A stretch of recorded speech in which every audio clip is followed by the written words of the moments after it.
aí, primeirão, tudo bem? Beleza? Então, vamos agora dar sequência às nossas aulas de Sociologia, beleza? Então, vamos lá para o Augusto Comte, ok? Comte e o positivismo.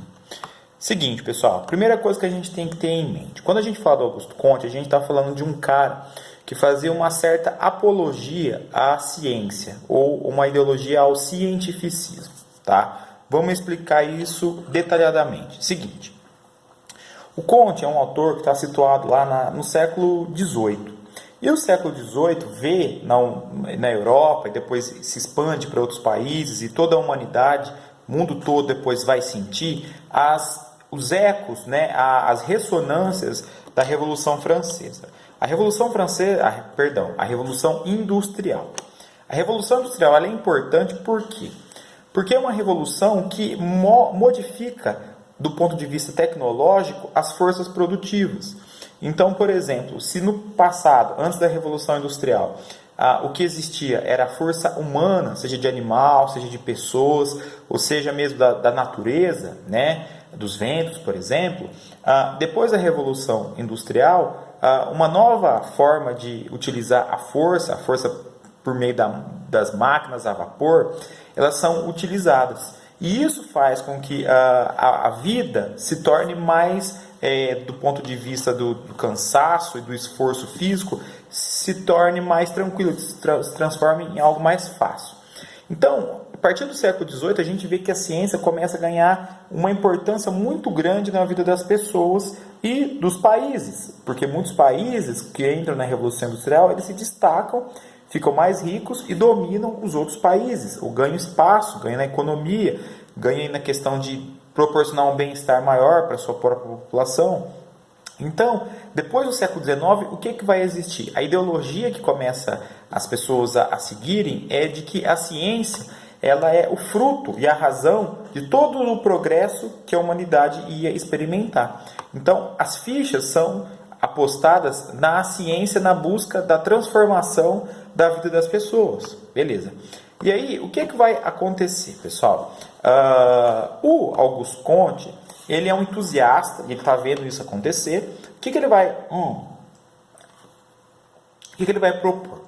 Ele faz uma classificação na história da humanidade sobre 3 tipos de conhecimento que já foram possíveis, que existiram ou que na época dele continuavam a existir, tá? Então, a primeira coisa, né? O primeiro tipo de conhecimento é um conhecimento religioso. O que é um conhecimento religioso? É quando as pessoas acreditam que há muitas causas, que muitos acontecimentos, muitos fenômenos são originados por motivos religiosos, como, por exemplo, a força de deuses ou a força de um único Deus, que são sobrenaturais e, portanto, não tem a ver com a nossa vida, seres humanos, porque é um mandamento que vem lá de fora, ok? Então a gente meio que acredita, nesse período da humanidade, acredita em divindades, em seres sobrenaturais, ok? Bom, as religiões continuam existindo, mas o que o Comte está dizendo? Ele está dizendo assim, a gente, de tempo em tempo, a gente evoluiu na forma de conhecer, de pensar. No começo foi a religião, depois a religião começou o quê? Ser a metafísica. O que era a metafísica? A metafísica já era um conhecimento superior ao religioso, porque ele era mais lógico. Então, por exemplo, a questão da mitologia já não entrava. A ideia de Deus determinando o que ia acontecer amanhã comigo, isso não era muito acreditado desde que começou a existir a metafísica. O que é metafísica, pessoal? É aquilo que está para além do físico, é aquilo que eu não consigo provar, demonstrar, mas logicamente eu consigo dizer o que é certo e o que é errado. Por exemplo, a filosofia. A filosofia ela tem um componente de metafísica, por quê? Porque ela tenta entender o mundo a partir das ideias, e não necessariamente de testar, de fazer experimentos, de comprovar essas ideias na prática. Mas a filosofia ela trabalha muito com essa dimensão de tentar buscar compreender as coisas pela capacidade nossa de pensar, que é uma capacidade metafísica, ou seja, está para além do mundo físico. Mas, na verdade, sim, tem problemas também. Ok? E aí, o Comte vai determinar o terceiro estágio da forma de conhecimento, que é a forma científica, que para ele é o mais completo e o mais seguro. Por quê? O que é o conhecimento científico? É aquele que, ao invés da gente usar, como na metafísica, simplesmente a ideia de razão e lógica, a gente utiliza também a parte prática, a parte da demonstração, da verificação. Então, o que a ciência é? A ciência não se faz só com teoria, se faz também com o experimento científico, né? Se faz com exame, se faz com uma constatação objetiva da realidade. Então, para o Comte, o que vai existir? A forma mais segura, mais completa, mais evoluída de conhecer é a científica na história da humanidade. É claro que no século XVIII existiam, segundo a concepção dele, populações, grupos que ainda operavam pela concepção religiosa ou metafísica, mas ele vai dizer que os principais, os mais evoluídos, operavam por questões científicas, por um aparato conceitual científico, tá certo? E aí, o que ele vai fazer? Ele vai pegar e vai classificar várias ciências que existiam no século XVIII, né? Então aí a matemática, a física, a química, e vai colocar em hierarquias, né, de complexidade. Então a mais tranquila, a menos complexa para o Comte era a matemática, que era uma ciência abstrata e puramente lógica. A mais evoluída para o Comte era a sociologia, que era uma ciência nova que estava nascendo, né? Ele estava criando, e que na visão dele era uma ciência experimental, que lida com fatos, que lida com acontecimentos que a gente consegue ver, que a gente presencia.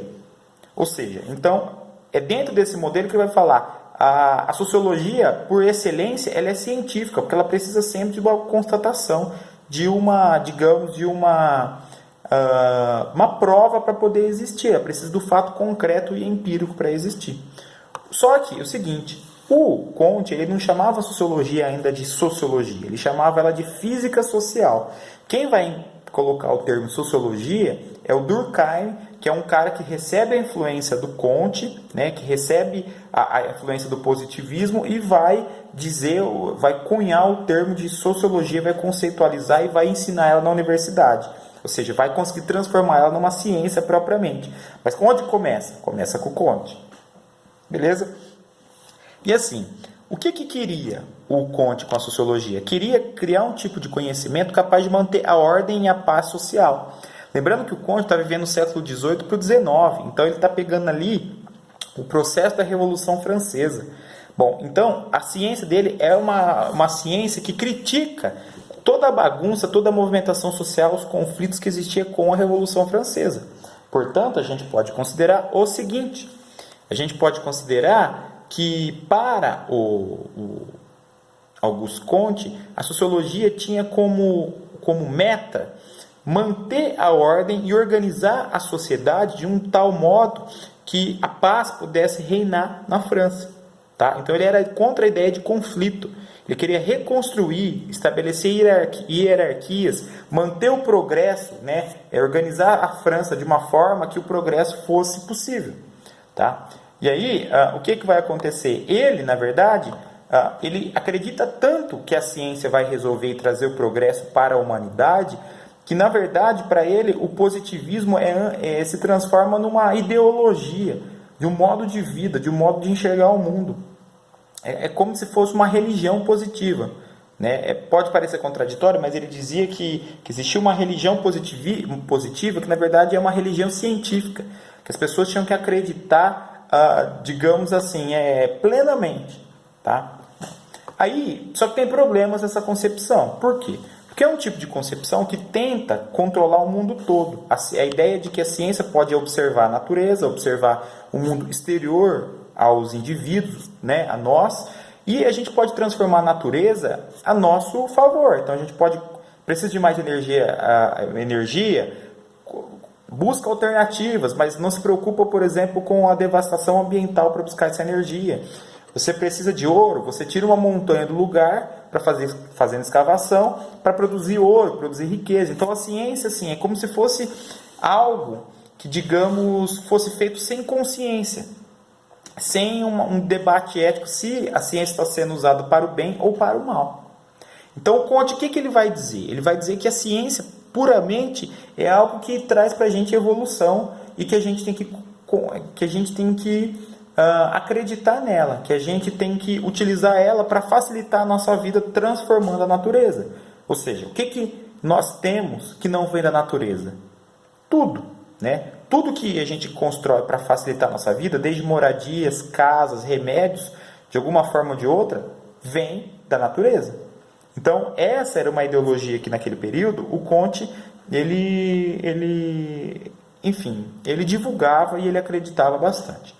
Bom, no século XIX, então, essas ideias positivistas, elas vão se fundir com as ideias, digamos, do darwinismo social, né? O que é o darwinismo social? É a ideia de pegar o pensamento do Charles Darwin e aplicar ele não só ao mundo da natureza, o mundo biológico, mas também aos seres humanos, né? Aos grupos, às culturas, às sociedades humanas.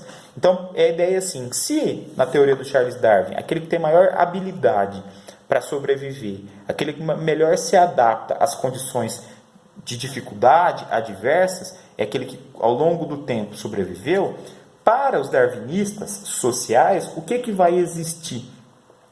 Eles vão passar a acreditar que as sociedades que mais evoluem são as que têm que ser seguidas, são as sociedades que têm que, de alguma forma, influenciar as demais. Isso quer dizer o quê? Os darwinistas sociais vão começar a organizar e falar assim, quais são as sociedades com maior e menor hierarquia. Então, os darwinistas sociais vão aplicar o conceito do Charles Darwin à sociedade e à cultura para dizer quais são as melhores e as piores sociedades, né, organizadas em estágios evolutivos diferentes. Tá? Então, o que os darwinistas sociais vão fazer? Vão pegar do positivismo a ideia seguinte: a sociedade melhor para se viver é aquela sociedade em que a ciência é o que pauta, é o que faz com que a sociedade seja mais evoluída e tenha mais tecnologia e tenha melhores casas, que construa melhores inovações tecnológicas e tenha uma vida de maior, digamos, riqueza, consequentemente, ter uma vida mais fácil. Então, os darwinistas sociais, eles vão dizer, por exemplo, que os índios, né, eles não são evoluídos, são selvagens, vivem na situação ainda junto com a natureza, com os animais no meio da selva. Bom, isso é uma questão muito problemática, porque, por exemplo, as guerras depois, Primeira e Segunda Guerra Mundial, que foram travadas na Europa, mas que se espalhou depois para o resto do mundo, são guerras que a gente pode considerar que é fruto dessa ideia positivista, de que tudo a gente pode controlar, tudo a gente pode criar armas diferentes, etc. As guerras foram feitas em sociedades industriais e científicas. Enquanto, por exemplo, entre os índios, você não vê uma guerra mundial. Então, ou seja, quem é melhor? Quem é mais evoluído e quem que não é? Se pensar por esse lado. É uma questão de se colocar. Ou seja, entendeu? Então, essa ideia é bastante, o darwinismo social com o positivismo, ele foi muito etnocêntrico. Ou seja, pensar que a minha sociedade é que é melhor, superior às demais. Enquanto as outras, na verdade, elas vão ser ainda alguém que nós fomos um dia. Então, os índios, hoje, são índios, mas no futuro, se eles evoluírem certinho, eles pensavam, eles vão ser ingleses, né? Sociedade britânica, que era no século XIX a mais bem-sucedida, mais evoluída, né, na visão deles. Então, os índios no futuro vão ser como nós, ingleses. Então, essa era uma visão muito etnocêntrica, colocar sempre a nossa cultura como a melhor e a privilegiada e a que todos têm que seguir. Quando, na verdade, hoje a gente já não trabalha mais com essa ideia. O nazismo aconteceu por quê? Porque acreditava que a civilização alemã, né, uma raça pura, ariana, seria superior às demais. Então, olha a ideia aí de nazismo surgindo já no século XIX. Certo? Bom, aí, pessoal, essa ideia de ciência positiva, né, o positivismo, ela vai também vir para o Brasil e vai ser muito importante no Brasil. Por quê? Porque o Brasil, no final do século XIX, já no século XIX, era um país que estava acabando com a escravidão, em 1888, e um ano depois, em 89, proclama a República. Então, importava para o Brasil, era interessante para os governantes, para a classe dominante no Brasil, para os intelectuais daquele período, modernizar o país para tirar a gente do atraso. O Brasil foi o último país a acabar com a escravidão. Demorou para constituir a República. Então, o que o Brasil queria? Os intelectuais, aqueles que governavam de fato, as elites dominantes, queriam para o Brasil modernizar o máximo possível. Então, eles incorporaram essas ideias positivistas para quê? Para poder criar uma ideologia nacional de progresso, né? Onde a gente consegue ver isso? A gente consegue ver isso principalmente na bandeira nacional. A frase original é amor, ordem e progresso. Amor como princípio, ordem como meio e progresso como fim. Tá? Então, essa é a ideia. A gente tirou a parte do amor, né, e colocou só a parte do ordem e progresso. Ou seja, a gente diz que a gente considera que assim, para existir no fim das contas um progresso da civilização brasileira, antes de tudo é necessário a ordem. Então, olha, por que o Augusto Comte estava pensando em criar uma física social, uma sociologia? Para manter a ordem, só que na França. Entendeu? Então, aí é que está. A influência do positivismo está, inclusive, na nossa bandeira e também nos nossos intelectuais. Um desses intelectuais que se destacou, né, é o Monteiro Lobato, tá? Que ele tem uma perspectiva muito positivista, cientificista na sua obra, e que, enfim, ele, a época dele foi uma importante figura pública no Brasil, tá? Então, assim, é uma carreira contraditória, mas existem alguns pontos que a gente tem que destacar. Então, por exemplo, ele lutou pela implantação do parque editorial no Brasil, ou seja, para difundir os livros didáticos, os livros infantis, para tirar a população brasileira de um suposto analfabetismo e falta de formação cultural, tá? No sentido erudito, uma formação cultural mais científica e erudita, tá? Ele defendeu a exploração do petróleo por empresas brasileiras, então nesse aspecto ele é bastante nacionalista. Ele viveu nos Estados Unidos, ele via que nos Estados Unidos o progresso tinha chegado, porque era uma sociedade extremamente científica, positivista também, e ele queria que o modelo dos Estados Unidos fosse implantado no Brasil. Ele criticou a ditadura Vargas de 1930 a 1945. Por quê? Porque ele dizia que uma ditadura era contra as ideias democráticas que deveriam prevalecer no mundo todo. Então era um avanço para aquela época, assim, pensar em democracia, né? Porque também nos anos 30 foi quando aí os regimes totalitários, ditatoriais cresceram no mundo todo. Mussolini, Almeida Salazar, o general Franco na Espanha, enfim, diversos casos, o próprio Hitler na Alemanha, Mussolini na Itália, no Brasil Getúlio Vargas, que era o ditador, né? E só que na literatura dele, nas obras que são mais conhecidas dele, tem traços eugenistas. O que é eugenista? A ideia de que uma raça superior, geneticamente superior, deve prevalecer, porque a ciência diz isso. Então, o que é a ideologia eugenista? É a ideia de que quanto mais você mistura as etnias, né, índio com negro, índio com branco, branco com negro, etc. Você faz um apanhado de etnias e essas pessoas têm relação sexual e têm depois filhos no futuro. Isso faz com que a população brasileira fique degenerada. Para ele, o ideal era uma sociedade branqueada.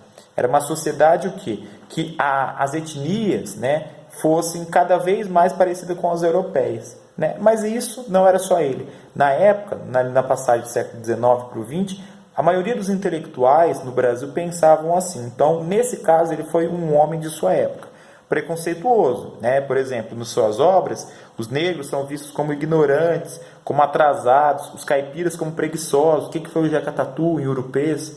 Enfim, mas ele foi um positivista de renome e importância para o Brasil. Só para deixar esse exemplo. Beleza? Valeu, galera. Abração.